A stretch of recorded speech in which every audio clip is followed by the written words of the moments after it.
Why Justin Trudeau drives me nuts. A lot of you are saying right now, yep, corruption, overspending, no vaccines, bad decisions.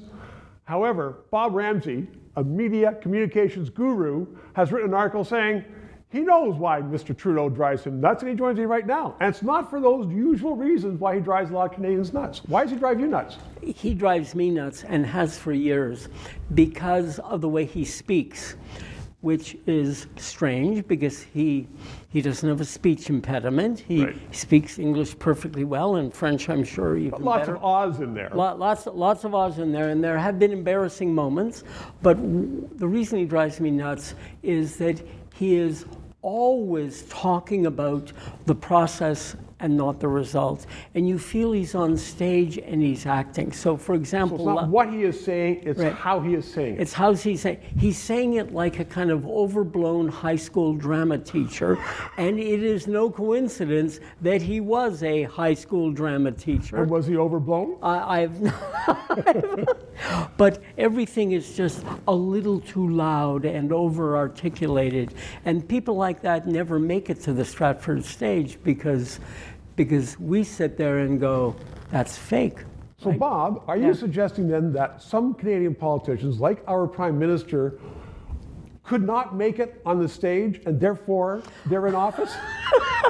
Yes, and unfortunately these days there are many more jobs open in politics than there are in theater for actors, because all the theaters are closed. But the doors of politics remain open. But my point simply is that he restates the embarrassingly obvious when he could just get to the normal stuff. So for example, last week he said, we are working every single day to deliver these vaccines, as if working every single day was some extraordinary thing in the worst crisis our country's been in since the Second World War, right?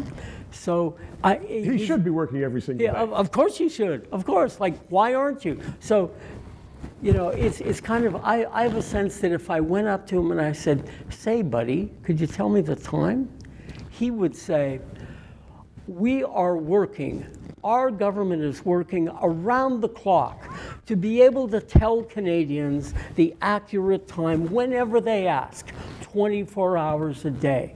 Without giving the actual time. Right, which is right, what drives exactly. reporters crazy. Just tell me the time! That's all I want to know. I don't want all the stuff around it. Give me the results. Right. Right, and that's the problem. And what's interesting is when I wrote this piece, I got a huge kind of, it wasn't even a blowback, a huge reaction of lots of people, Liberal, Conservative, NDP, all saying, you know what? I've felt that way for years myself. He drives me crazy. I grind my teeth when I hear him.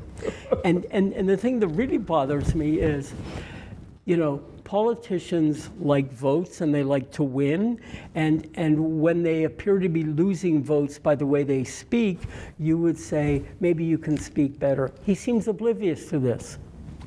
And I'm not oblivious to the time. Bob Ramsay, thank you very much. Good perceptions. 3 minutes and a little bit. In these days of big government and reduced liberties and big spending and paid media, it's even more important that we have independent voices such as this, people coming on talking about the issues. At the very start of this production, we had some very generous donors. That's run out. I don't get paid. I want to put the message out there. However, the equipment, the crew does cost money. So if you want to help us keep on going with this thing, you can please send a donation. The address is below. Or if you want to sponsor this and have your name across, also contact us, because we want to keep going and have an independent voice. Thanks.